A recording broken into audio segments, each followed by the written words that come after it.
I seem to be missing these Sunday drives where you see leopards and elephants and everything, but it's always nice being in the FCC too and being able to communicate with you guys.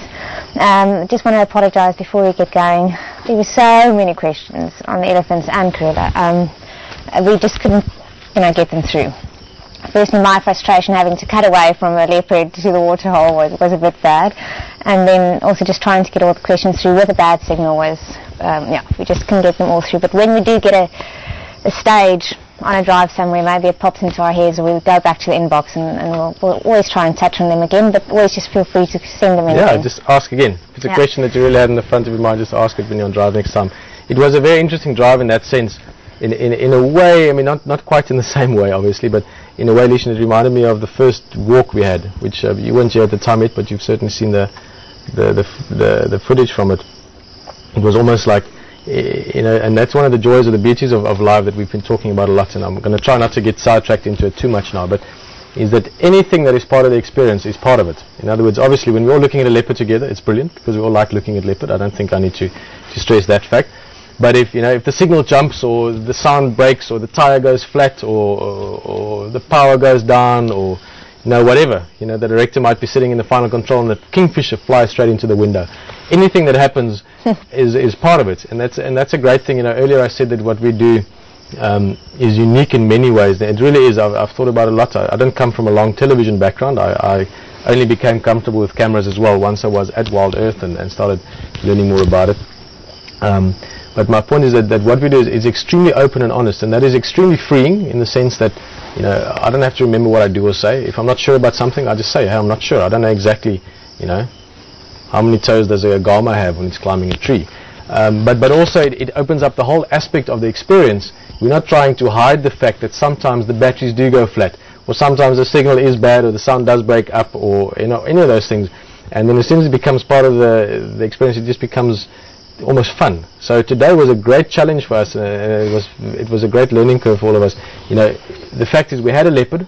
It was very far. It was at one stage not even on our property. It was on the next one. We had to look from the road and hope it crossed, and then it crossed, and signal was up and down, and sometimes I'm sure I just sounded like a robot making noises with the sound, and pictures were blocks. But the fact is that we managed through all of that, which are just realities. It's the same as the weather rock or the weather window that Mike mentioned earlier.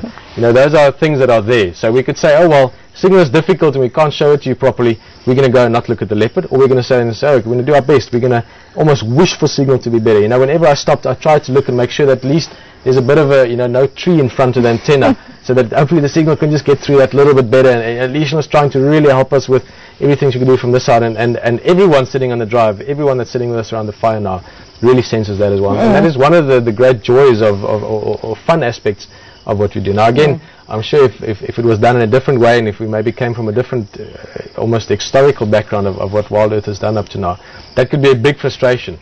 But to get frustrated about, signal not working, or sitting, I'm sure many of you are probably sitting like this, maybe in New York or Canada, or, somewhere in the UK or Europe or Australia even. Do they have internet in Australia? Yeah. No, I'm just joking. As I do in the Free State. It's one of the first things I told Lishan once as a joke. I'm just kidding. The Australians and South Africans, we understand each other well. Well done in the cricket earlier today. But point just is that it's all part of the experience, and everyone joins into it. Everyone, even everyone on drive.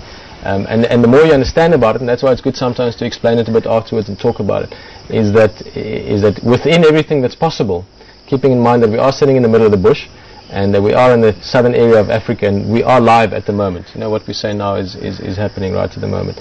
All of that adds into it. Even the fact that you're still a little bit nervous sitting around the fire, Lishan. Not nervous at all. Not at all. No. Just a little bit? No, not at all. This is your third. And you must understand that I'm going to get just a little bit frustrated. I mean, it's Cruella. I'm not at the back of the jigger. It's Cruella that you guys are seeing. It's walking there. It's like, no, I don't want to go to the water. I will keep it as long as possible. But yeah, and I think the noise that is probably the worst. Hey, the audio when it starts. So I usually just cut the sound down. So if it does get really quiet and it's funny picture, just know that you don't want to have that in your headphones, or if you have headphones on.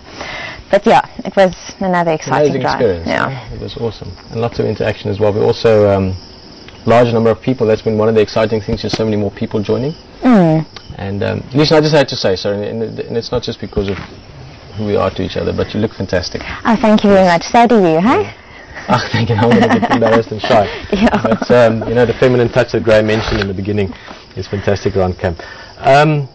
All right, well, I think the main point of conversation tonight, earlier this afternoon, quite often with Fireside Chat, you know, there's not a lot of planning. I'm sure, again, other people might do it differently, but, you know, we sort of just go with things as they are. And then the question came through from Tony, so that sort of shed a new light onto Fireside tonight, and I really enjoyed the interaction and the conversation and thoughts from Simon earlier. Relative to Tony's question, you read it more times than I have already. What was it again?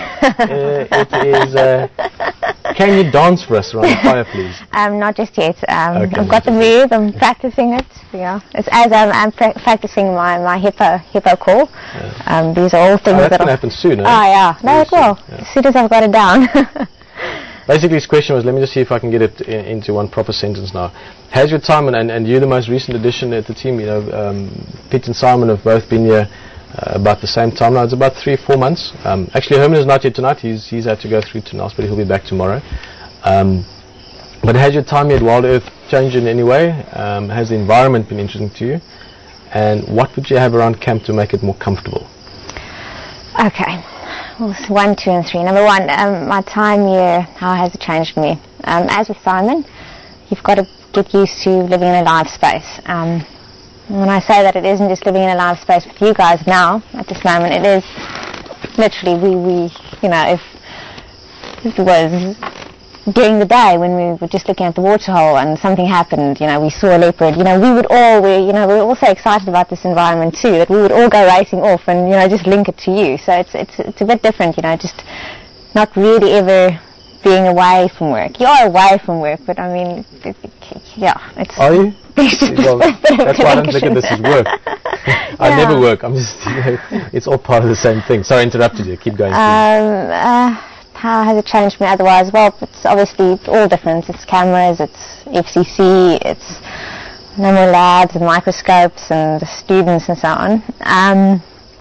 Yeah, so that's been a bit of an adjustment. Just getting used to all the new techniques firstly, and then bringing it across to you. The environment. What was just quickly also, just from the other thing that's, and obviously I'll have my own turn just now to answer that question. I hope. No, you're not about to interrupt. Oh my God. Adding into it. But also, I mean, there's an extreme, I mean, we speak about it often enough, the living conditions itself is just, it's almost the word bizarre comes to mind. It's an interesting bazaar, it's a very interesting bazaar, but you know, not only is it a very small camp where everyone's in everyone's space all the time, but even when you're not in each other's physical space, a lot of it is still live anyway. So even if you're sitting here and the game driver's out there, you're still talking about the same moment in time and working around that. So it really is a change from that point of view. So not just the fact of being in the bush, but also the social impact of living essentially in the same house together. Even though the garden is very big, but the house is